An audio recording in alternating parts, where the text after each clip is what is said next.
चलिए अपने आत्मा के ज्ञान और ध्यान की ओर।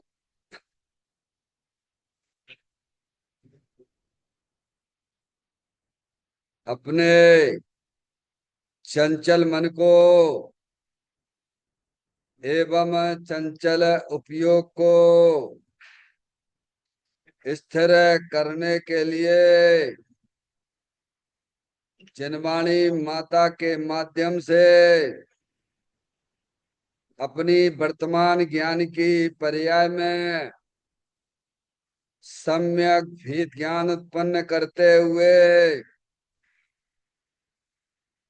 शरीर शरीर से संबंधित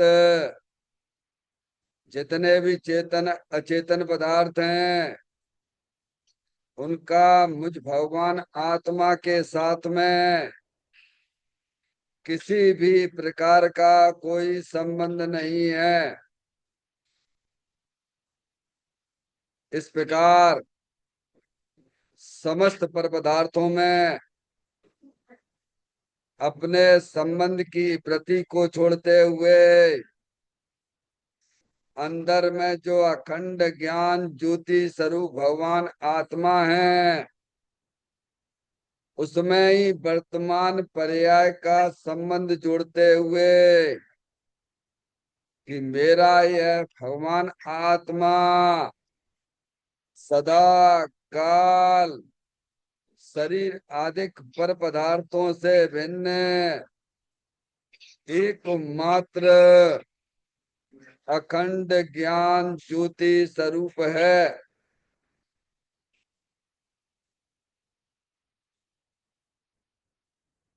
ऐसा अपने आप को जानो और ऐसा ही अनुभव करो कि वर्तमान में ही मेरा यह भगवान आत्मा शरीर आदि पर पदार्थों से भिन्न एकमात्र अखंड ज्ञान ज्योति स्वरूप ही है।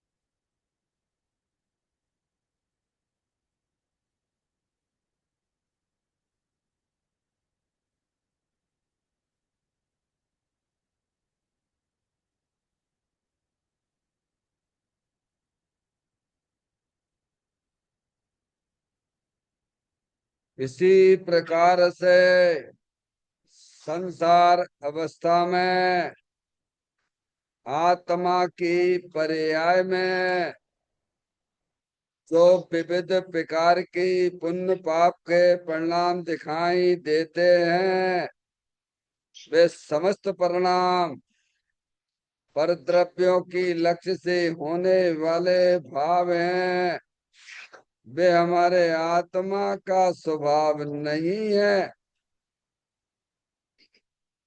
ऐसे समस्त रागादिक परिणामों में एकत्व बुद्धि ममत्व बुद्धि कर्तृत्व बुद्धि भोक्तृत्व बुद्धि तथा उन रागादिक परिणामों की ज्ञाता बुद्धि को भी छोड़ते हुए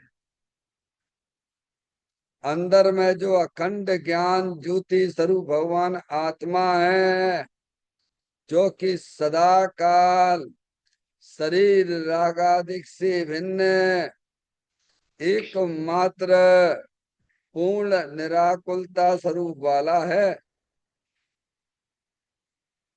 ऐसा अपने आप को जानो और ऐसा ही अनुभव करो कि वर्तमान में ही मेरा यह भगवान आत्मा शरीर रागादिक से भिन्न एकमात्र पूर्ण वीतराग आनंद मूर्ति स्वरूप है।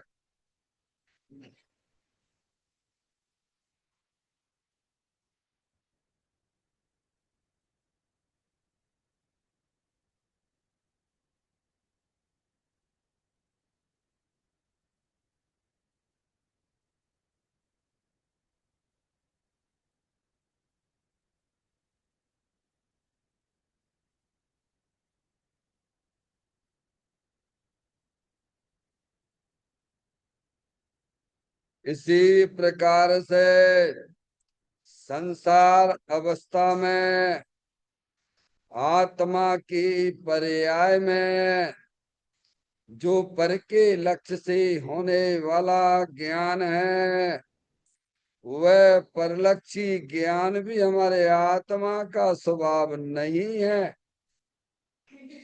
वह तो इंद्रिय जनित ज्ञान है। इस प्रकार शरीर, रागादि और परलक्षी ज्ञान के पर्यायों से विभिन्न मैं तो एकमात्र अखंड ज्ञान ज्योति स्वरूप भगवान आत्मा हूँ, ऐसा अपने आप को जानो और ऐसा ही अनुभव करो कि वर्तमान में ही मेरा यह भगवान आत्मा शरीर, रागादि और खंड खंड ज्ञान के पर्यायों से विभिन्न एकमात्र अखंड ज्ञान ज्योति स्वरूप ही है।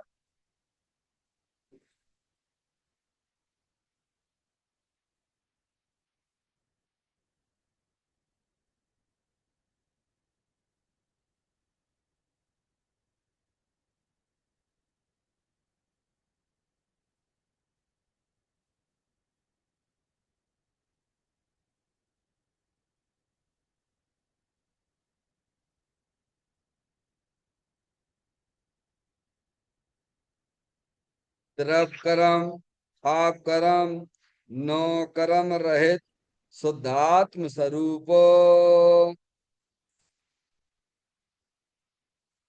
मेरा ये भगवान आत्मा सदा काल शरीर आदि नौ कर्मों से भिन्न है। मेरा ये भगवान आत्मा सदा काल ज्ञान वर्णादि 8 कर्मों से भी भिन्न है। मेरा ये भगवान आत्मा सदा काल मोह राग द्वेष भाव कर्मों से भी भिन्न है। इस प्रकार द्रव कर्म, भाव कर्म, नो कर्म तीनों कर्मों से रहित मैं तो एकमात्र परम पवित्र शुद्धात्म स्वरूप हूँ, ऐसा अपने आप को जानो और ऐसा ही अनुभव करो कि वर्तमान में ही मेरा यह भगवान आत्मा तीनों प्रकार के कर्मों से रहित एकमात्र परम पवित्र शुद्धात्म स्वरूप है।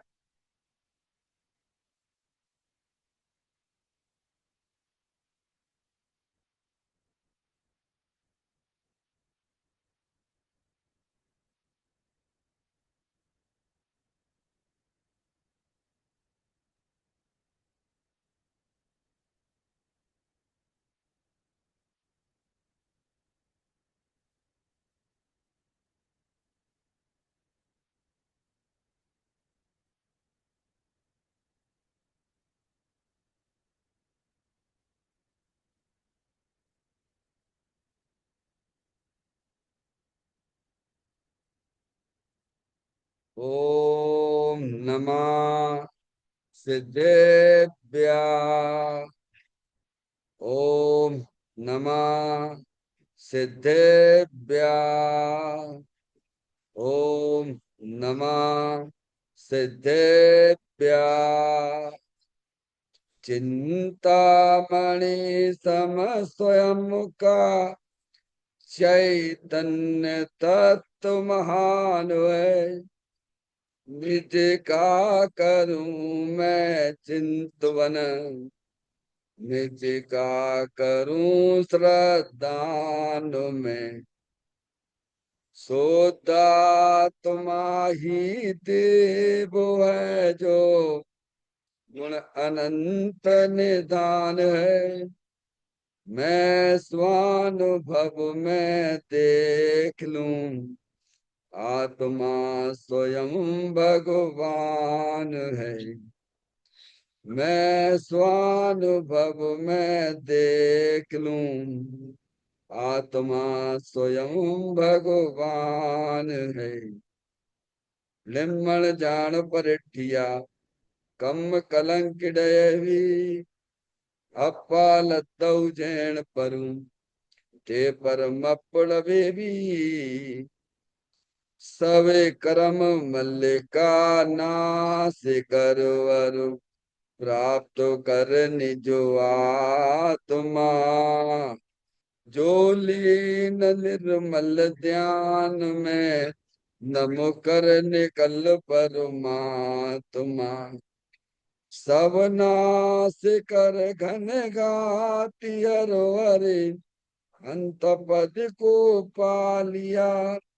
कर नमन उन जिन देव को, यह काव्य पद अपना लिया। श्री योग सार जी नामक परम आध्यात्मिक ग्रंथ स्वाध्याय हेतु में विराजमान है।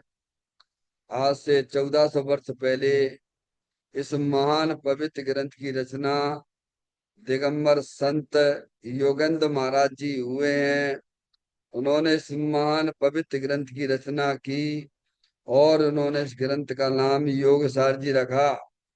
योग सार जी का सीधा सा अर्थ है मुक्ति के मार्ग में। योग का मतलब जोड़ होता है। किसका किसके साथ में जोड़ करना? तो अरिहंत परमात्मा कहते हैं कि अपनी वर्तमान सुत ज्ञान की पर्याय का अंदर में जो अपना त्रिकालिक स्वरूप भगवान आत्मा, जो कि सदा काल द्रव्य कर्म भाव कर्म नो कर्म से रहित एकमात्र अखंड ज्ञान ज्योति स्वरूप है।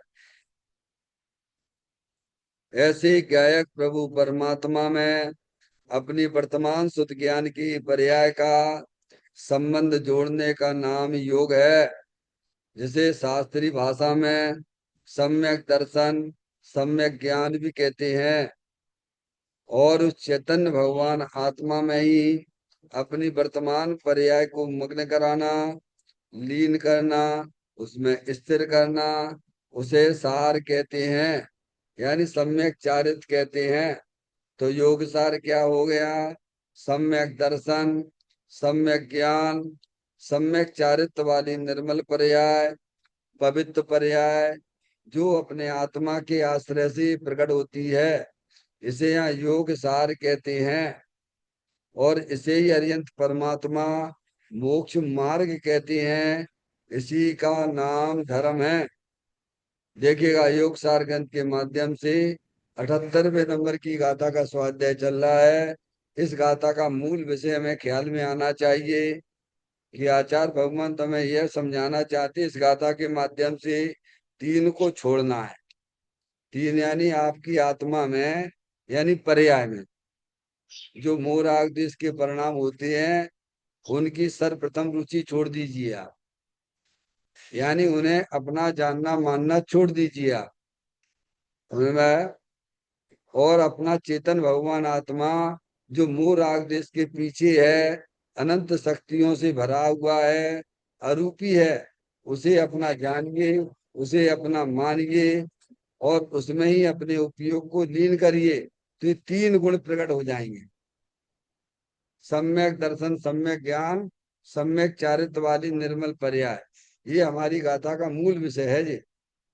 देखिए गाथा का अपन पाठ करते हैं और फिर आगे की चर्चा में आएंगे। तज तीन त्रिगुण सहित नित परमात्मा में जो बसे, शिव पद लहे बेसी गृहीस भांति सब जिन वर कहें। देखें अपन चर्चा पे।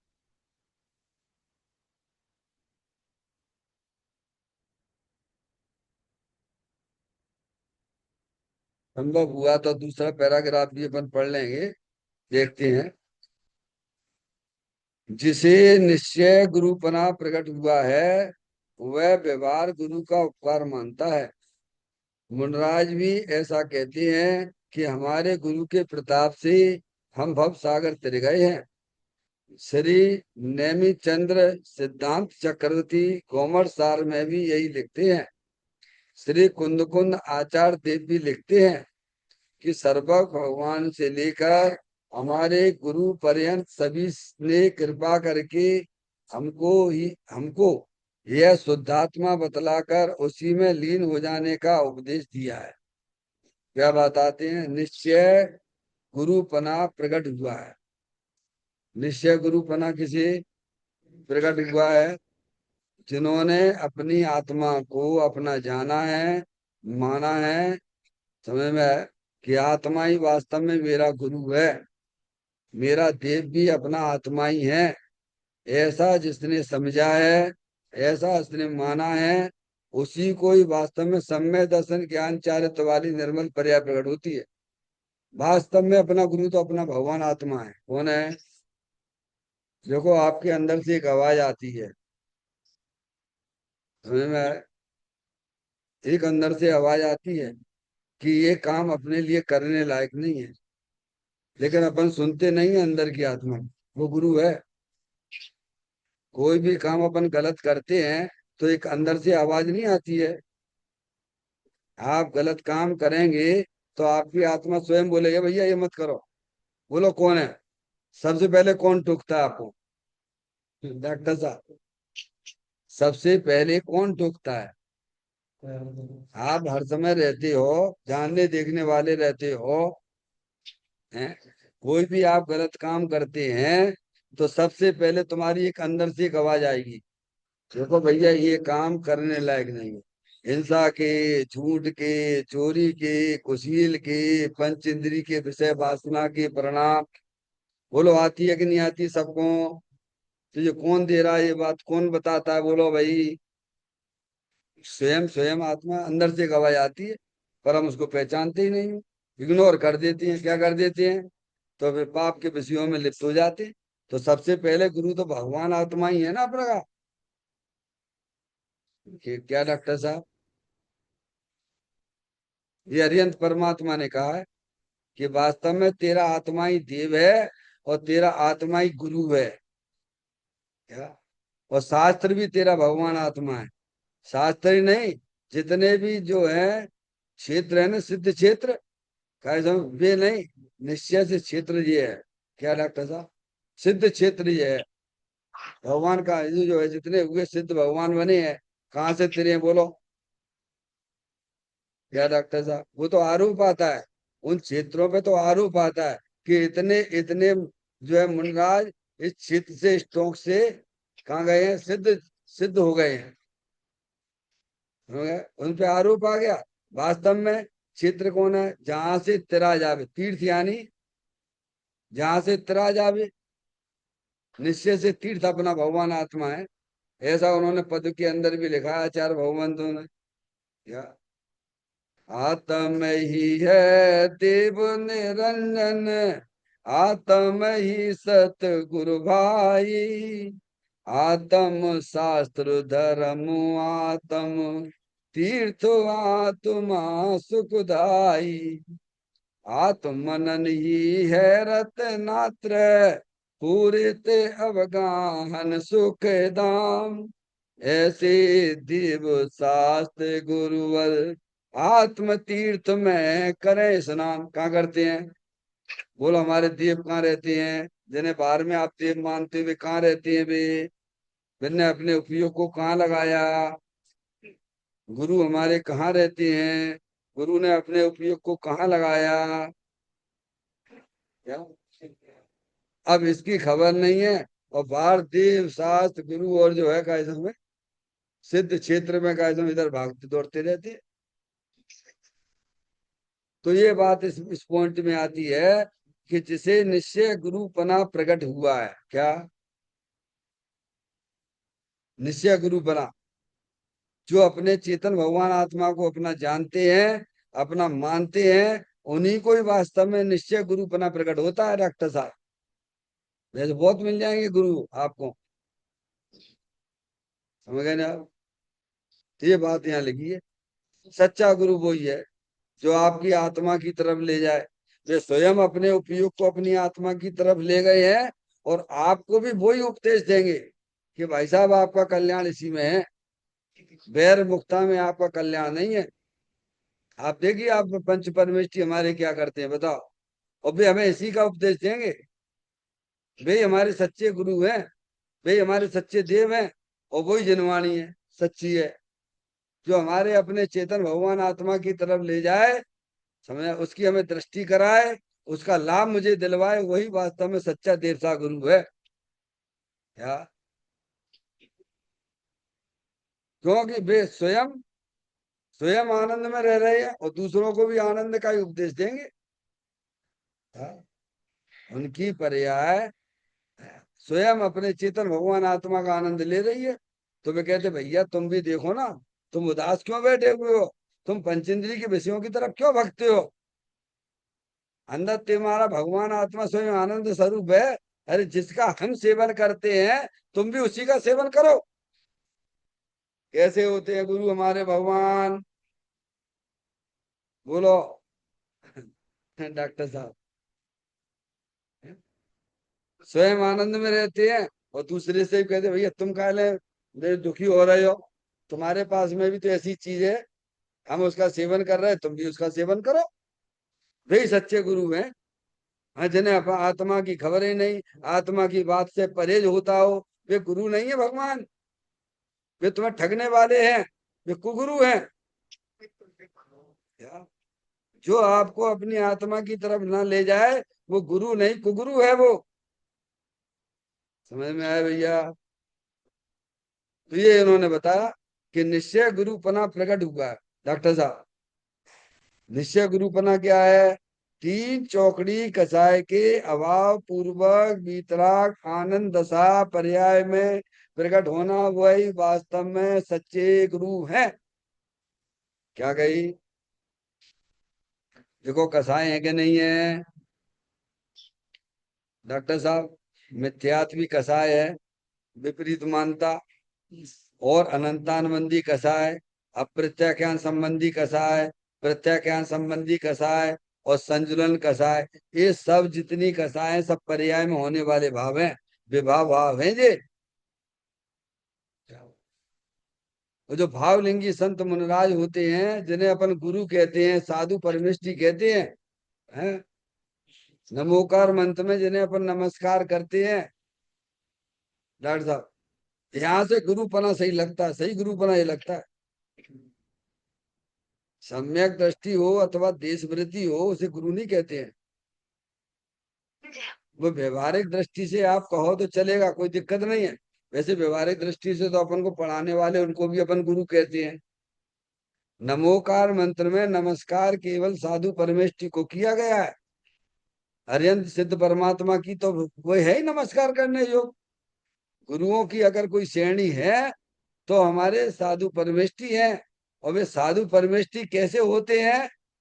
तो कहे उन्होंने अपनी आत्मा में मिथ्यात का तो अभाव किया ही है, वस्तु स्वरूप का सच्चा ज्ञान श्रद्धांत तो उनके हुआ ही है, लेकिन पर्याय में तीन चौकड़ी कसाय का भी अभाव कर दिया है। क्या किया है? अनंतानबंदी गई, अप्रत्याख्यान प्रत्याख्यान, समझे? एक केवल मात्र संजुलन कसाय की पर्याय में उनका सद्भाव चल रहा है, और तीन चौकड़ी कसाय मिथ्यात और तीन चौकड़ी कसाय के अभाव पूर्वक वितराग आनंद दशा चल रही है। क्या डर था? प्रचुर सो संवेदन चल रहा है।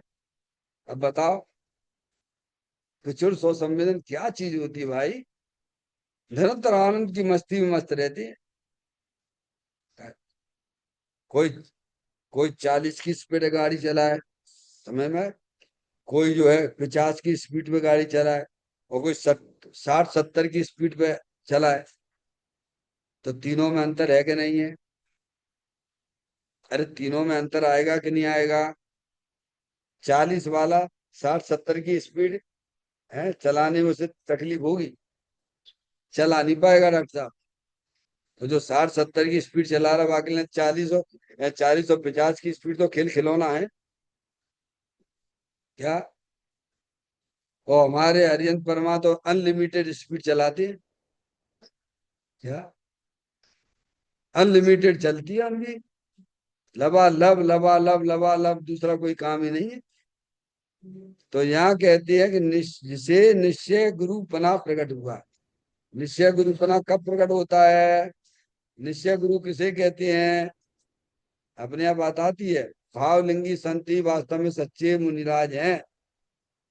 भावलिंगी संत, क्या द्रवलिंगी नहीं। द्रवलिंग तो शरीर की अपेक्षा से बात आती है। अंदर में जो भावलिंग प्रकट हुआ, तीन चौकड़ी कसाय के अभाव पूर्वक वीतराग दशा प्रकट हुई है, ये चीज अलग है। बाहर का द्रवलिंग अलग चीज है, ये तो शरीर की बात है। वो अंदर में कसायों का अभाव हो जाना और वीतराग रूप दशा प्रकट होना, वही वास्तव में भावलिंग है। क्या डॉक्टर साहब? अब हम कहाँ से देखते हैं बताओ मुनराजों को? अब चूंकि हमारे पास वो ज्ञान नेत्र तो खुले नहीं है। हमारे पास जो ज्ञान है वो इंद्रिय ज्ञान है। कौन सा ज्ञान है डॉक्टर साहब? अब कैसे पहचाने? अब ऐसे पहचानिए आप। जनवाणी माता को सुनिए और पढ़िए, तब आपको समझ में आ जाएगा कि इस समय जो है अंदर के परिणाम की क्या चीज होती है और बाहर की शरीर की क्रिया क्या चीज होती, तब समझ में आई। तो जनवाणी माता के पास आओगे तब समझ में आएगी ना भाई साहब। ज्ञान नेत्र तो तभी खुलेंगे, नहीं आप कैसे पहचानोगे? हम्म? ये बात भी हमें इस पॉइंट पे समझना चाहिए। जिसे निश्चय गुरुपना प्रकट हुआ है। निश्चय गुरुपना किनको? भावलिंग संत मुनिराज को आंशिक रूप से गुरुपना जो है चौथे गुण स्थान से प्रकट हो जाता है। पर उसे हमें जो है उस प्रकार का भारी सम्मान और आदर नहीं दिया जा सकता। चौथे पान पूजा नहीं कर सकते आप उसकी। सम्य दृष्टि और देश वृत्ति की हमारे यहाँ पूजा नहीं लिखी है। पूजा तो साधु परमेष्टि की है डॉक्टर साहब। तो ये उन्होंने बताया निश्चय गुरुपना प्रकट हुआ है। वह व्यवहार गुरु का उपचार मानता है, उपकार मानता है। क्या मानता है? उपकार मानता है। अब वो जानता है डॉक्टर साहब, जैसे कोई जो है, आपको उदाहरण देते हैं, सीए की पढ़ाई कैसी होती है? जिसने सीए किया हो वो जानता है कि सीए की पढ़ाई क्या चीज होती है। और जो सीए कर रहा है वो जानता है कि सीए करने वाला ने कितनी मेहनत की है डॉक्टर साहब। नहीं आई समझ? दूसरी बात डॉक्टर साहब, कोई सीए व्यक्ति है, सीए करने गया बच्चा है, अब वो पढ़ रहा है पढ़ रहा है पढ़ रहा है। तो सीए जिसने कर लिया तो आदर कौन करेगा बोलो उसका? अरे भगवान कौन करेगा? क्यों?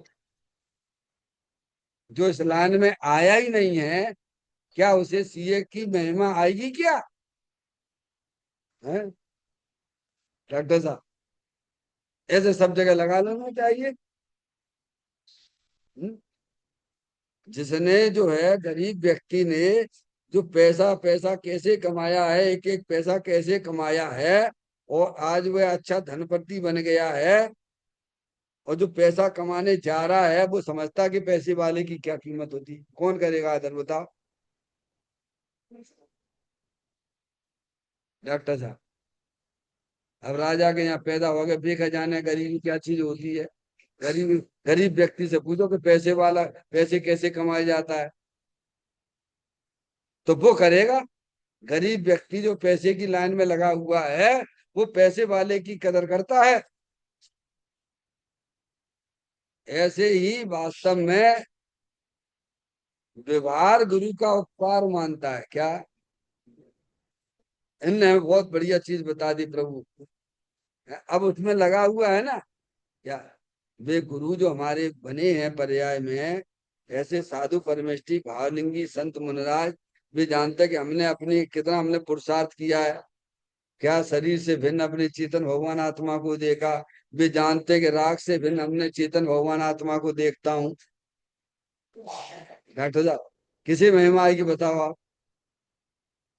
अरे करेगा, जब करेगा तो समझ में आएगा ना। हम्म? कोई चढ़ गया, सबसे ऊंची चढ़ाई पे चढ़ गया, जो भी हो आपका माउंटेन वगैरह जो भी हो, सबसे ऊंची चढ़ाई है, और खुद खुद चढ़ने के लिए तैयार है। मैं भी चढ़ूंगा, कहे हमें चढ़ गए ना, तो किसकी महिमा करेगा बोलो? जो स्वयं उस मार्ग पे चल रहा है, ऊपर चढ़ रहा है, तो उसे उसकी महिमा। अरे भाई साहब, आपने तो कमाल कर दिया। अब जो चला ही नहीं है वो क्या करेगा महिमा? वो क्या जाने कि वो क्या होता है? वो भी यहाँ भी यही बताया, वह व्यवहार गुरु का उपकार मानता है। क्या कहता है? प्रभु ये काम तो हमने कभी किया ही नहीं है, कि रागादेश से भिन्न अपना चेतन भगवान आत्मा भीतर का आनंद स्वरूप है। ये तो हमने कभी, ये चर्चा केवल दिगंबर धर्म में ही चलती है डॉक्टर साहब। शरीर से भिन्न आत्मा तो सारे मत वाले बोलते हैं, लेकिन राग से भिन्न भी अपना भगवान आत्मा है, ये चर्चा ही सुनने को नहीं मिलती है। जब चर्चा ही सुनने को नहीं मिलेगी, तो बता वो आत्मा कैसे अपना कल्याण करेगा? आप मुझे समझाओ। क्योंकि राग से भिन्न आत्मा को उसे देखना है, क्योंकि भगवान आत्मा राग से भिन्न है। अब वो करे अंदर, अभी तो राग के वशीभूत होकर पामर हो रहा है। क्या हो रहा है? कभी पंच इंद्रिय के विषयों में लिप्त हो रहे हैं क्या, और कभी शुभ भाव में, कभी अशुभ भाव में, ऐसे पराधीन वृत्ति लेके बैठे हैं अपन। क्या वे मुनराज हमसे कहते हैं, हाँ तुम यही करते रहोगे? इसके 15वें नंबर की गाथा को हमें समझना चाहिए। योग सार ग्रंथ के 15वें नंबर की गाथा को हमें समझना चाहिए। निज आत्मा जाने नहीं, और पुण्य ही करता रहा, तो सिद्ध सुख पाता नहीं, संसार में फिरता रहा। क्या कहते हैं? बस इसी में लगे रहे। कुछ अज्ञानी लोग जो हैं, काय में लगे हुए हैं, अशुभ भाव में लिप्त हैं। उन्हें फुर्सत ही नहीं है जनवाणी सुनने की, भगवान के दर्शन करने की। चलो हमें थोड़ा सा ज्ञान हुआ, विवेक हुआ, अरे भाई ये मनुष्य पर्याय मिली है, अब हमें अपना कल्याण कर लेना चाहिए। है, थोड़ा शुभ भाव में भी आ गए। खूब भगवान की पूजा भी करते हैं, भक्ति भी करते हैं, थोड़ा थोड़ा स्वाध्याय में भी मन लगाने लग गए भैया। है, डॉक्टर 15 नंबर का आता है डॉक्टर साहब। निज आत्मा जाने नहीं, और पुण्य ही करता रहा, तो सिद्ध सुख पाता नहीं, संसार में फिरता रहा। देखो, अशुभ भाव में लगाने वाले आपको दुनिया में हर जगह, हर हर व्यक्ति मिल जाएगा आपको, और शुभ भाव में लगाने वाले भी आपको बहुत मिल जाएंगे। लेकिन आपको आपकी आत्मा की तरफ ले जाने वाला वह सच्चा गुरु ही होगा। क्या? क्योंकि वो जानता है कि अपने आत्मा के पास जाने पर पर्याय में अतीन्द्रिय आनंद की प्राप्ति होती है। इसीलिए आचार्य भगवंतों ने समय सार में विश्व कुंभ लिखा है, विश्व भाव को। हम सुनते हैं तो बड़ी तकलीफ होती है कि साहब शुभ भाव को विश्व कुंभ क्यों कहते हो? हम क्या कहते हैं, हमारे आचार्य भगवंतों ने ग्रंथ के अंदर लिखा, तो पढ़ो वहां जाके।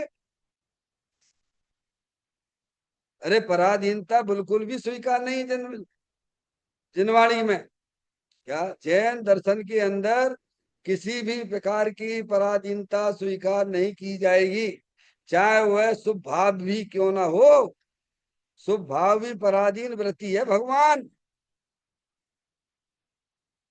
शुभावलंबन में सुख हुआ करता है, तो कौन करेगा उनकी सच्चे गुरु की महिमा? कौन जानता है सच्चे गुरु को? तो क्या व्यवहार गुरु का उपकार मानता है कि प्रभु आपने बचा दिया, मैं तो अनंत काल से लुढ़कते लुढ़कते लुढ़कते लुढ़कते लुढ़कते लुढ़कते चला रहा हूँ, और आपने बताया भगवान आत्मा अंदर अविनाशी वस्तु है, तुम उसका सहारा लो तो तुम्हारा लुढ़कना खत्म हो जाएगा। वो मान, अब उसने करके देखा है डर साहब, चलेगा तो समझ में आएगा ना कि इन बातों के लड्डू से क्या होने वाला है। समय दृष्टि चलता है, सिद्धि रिद्धि वृद्धि दी के घट में प्रगट सदा, अंतर के लक्ष्य सो जाची लक्ष्य पति है, दास भगवंत के वो दास रहे जगत सो, ऐसे सुखिया सदैव समय की है। समय दृष्टि जीव जानता है कि हमारे आचार्य भगवंत किस बात को कह रहे हैं। वो जानता है कि इनने कितना बड़ा काम किया हमारे मुंडाजों ने। अज्ञानी क्या जाने? अज्ञानी तो शरीर की क्रिया को महत्व देता है। ये बात भी उन्होंने बताई। फिर कहते मुनराज भी ऐसा कहते हैं, देखना, कि हमारे गुरु के प्रताप से हम भव सागर तिर गए हैं। क्या कह रहे हैं डॉक्टर साहब? हम्म? हमारे गुरु के प्रताप तब आरोप आता है। जैसे लड़का पास हो गया, अच्छे नंबर से पास होगा। भाई साहब, हमारे यहाँ एक काला जी थे, जब हमें इंजीनियरिंग में पढ़ते थे डॉक्टर साहब, एमपी में सबसे अधिक नंबर हमारे आए थे, उस विषय में आए थे डॉक्टर साहब। तो मुझे, अरे कितनी महिमा आती है। तो उनका नाम भी आता है कि भाई साहब आपको किसने पढ़ाया ये सब्जेक्ट, कि हमारे इन काला जी साहब ने पढ़ाया था हमको। क्या समझ गए नहीं आप? तो कहते हैं हमारे गुरु के प्रताप से हम भव सागर तेरे। कोई पूछेगा तो आरोप किस पे आएगा? अरे भाई साहब, मैं मंदिर में गया था और इतनी बढ़िया बात हमको समझाई कि अपना आत्मा ही सच्चा गुरु है। क्या लगता? तब आरोप आएगा, अरे यार ये नहीं हमको समझाते। जैसे अभी अभी अपन को क्या है, पूज्य गुरुदेव श्री की महिमा आती है डॉक्टर साहब ने। मैं भी मुनि होने वाला था, भारी मुनि बनने वाला था डॉक्टर साहब। आज से 1987 की बात है। 1987 में मैं भी उसी लाइन में जाने वाला था। ये तो पूज्य गुरुदेव श्री की पुस्तक हमको मिल गई, चैतन्य का चमत्कार। उसमें उनका इंटरव्यू था और हमने पढ़ा और हमारी आंखें खुल गई। ये कोई अलग, एक अलग प्रकार की बात है ये। क्या डॉक्टर साहब? ये तो उसी लाइन में हम भी खड़े होते। अज्ञानता का तो पार नहीं है भाई। तो कहते हैं हमारे गुरु के प्रताप से हम भव सागर तर गए। तो हमारा देखिए आरोप उन्हीं पे आएगा, पूज्य गुरुदेव श्री के ऊपर ही आएगा। वैसे तो हम आप जो अनंत बार समूह शरण में जाके फेल करके आए, भगवान को ही फेल कर आए हैं। आज ये बात समझ में आती है पूज्य गुरुदेव श्री के माध्यम से। तो हम तो यही कहेंगे कि पूज्य गुरुदेव श्री के माध्यम से ये बात हमारे समझ में आ गई है। जानते नहीं सर, जनवाणी पढ़ना नहीं जानते थे भैया, है बिना नहीं हमने सिखाया है, उन्होंने हमें बताया है कि भाई साहब ये चीज क्या है, तुम पढ़ो तो जरा। तो आरोप किस पे आएगा बोलो? पूज्य गुरुदेव श्री पे आएगा कि नहीं आएगा? आप बोलो ईमानदारी से डॉक्टर साहब, अपने अंदर परिणामों से बोलो। ये बातें कहाँ चलती हैं? तो कहते हमारे गुरु के प्रताप से हम भव सागर तर गए। तो मुनराज ऐसे ही कहेंगे। अब जैसे महावीर भगवान, सपोज मान लीजिए, उनका सम्यक दर्शन सिंह की पर्याय में हुआ, तो मुनराज आए, तो आरोप किस पे आने लग गया? आरोप किस पे आया बोलो? सिंह की पर्याय में महावीर का जीव था और दो मुनराज आकाश से गमन करके उनको संबोधन किया। आरोप किस पे आएगा बोलो? अथवा वो जटायु पक्षी था, मुनराज वहां पे हार कर रहे थे और वह उनके पैरों पे आके गिर पड़ा। रामचंद्र जी और सीता जी हार दे रहे थे और उन्होंने संबोधन किया, तो आरोप किस पे आएगा? है ऐसे ही हम आप जो भटकते भटकते भटकते भटकते भटकते भटकते कहाँ से चले आ रहे हैं। और पूज्य गुरुदेव श्री प्रत्यक्ष में नहीं मिले डॉक्टर साहब। पूज्य गुरुदेव श्री हम तो 87 में आए ना भैया इधर। 88 80 में तो उनका शरीर विलय हो गया था। या लेकिन उनकी वाणी का हमने हमेशा कायम उनका लाभ लिया।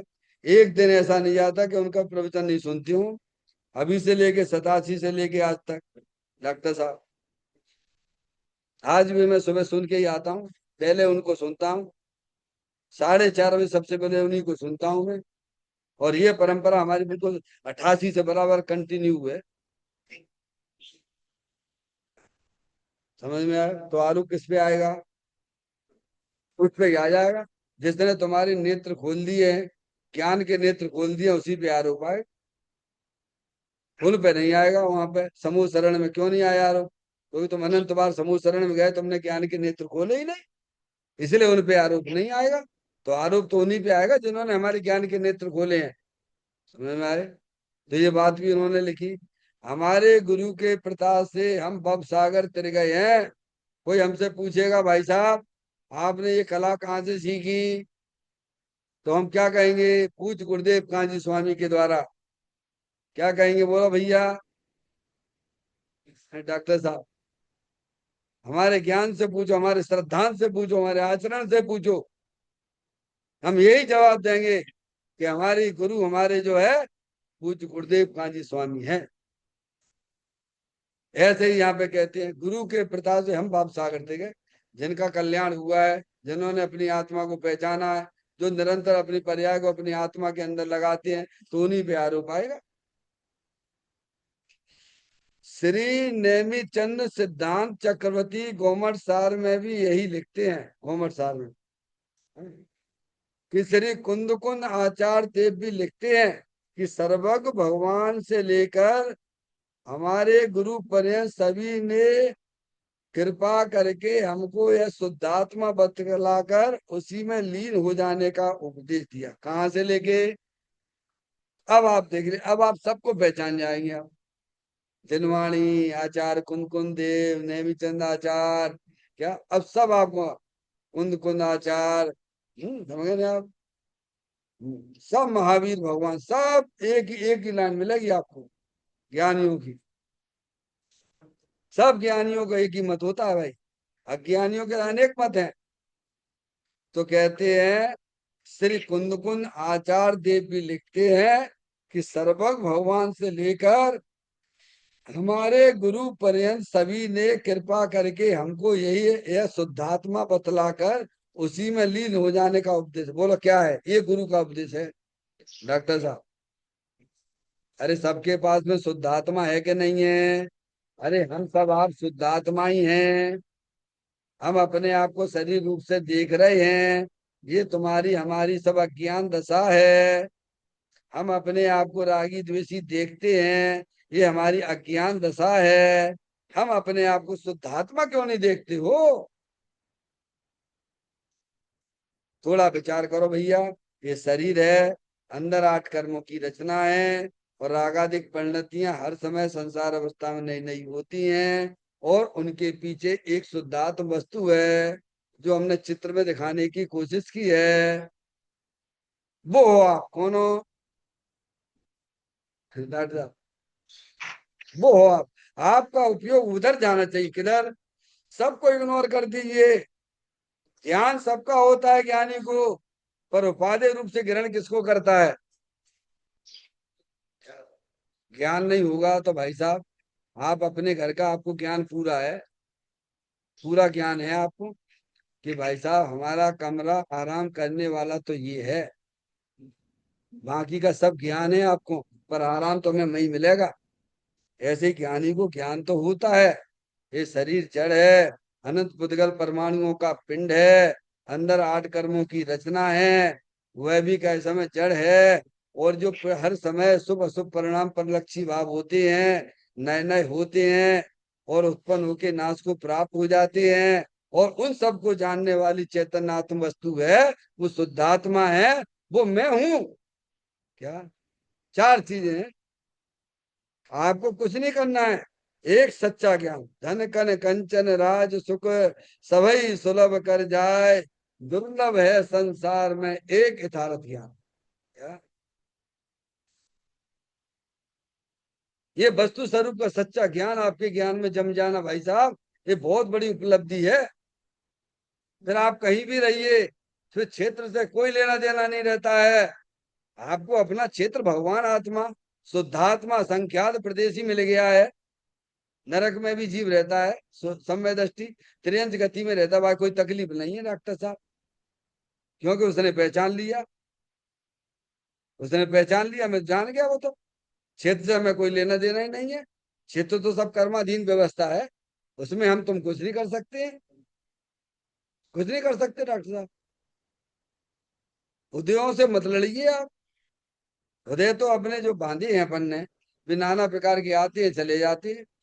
आप तो बस एक को पकड़िए, एक देखिए जानिए, रम रहिए कठोर, समल विमल न विचारिए, यही सिद्ध नहीं हो। आप तो बस एक कोई पकड़ लीजिए अपनी शुद्ध आत्मा को, उसको पकड़िए। बाकी तो राग आदि परिणति नाना प्रकार की आती है डॉक्टर साहब। बाहर का क्षेत्र भी बदलेगा, ये शरीर की अवस्थाएं भी हर समय बदल रही हैं, अंदर कर्मों की रचना भी हर समय बदल रही है, रागादिक परिणतियां भी हर समय बदलती रहती हैं, कभी तीव्र होगा कभी मंद होगा। लेकिन इनसे हमारा कोई संबंध नहीं, इनसे अपना संबंध तोड़ दीजिए। और अंदर जो शुद्धात्म वस्तु है, जो अनंत शक्तियों से भरी हुई है, बस वो ही मैं हूं, और उसमें ही मेरे को रहना है। क्या कहा भगवान?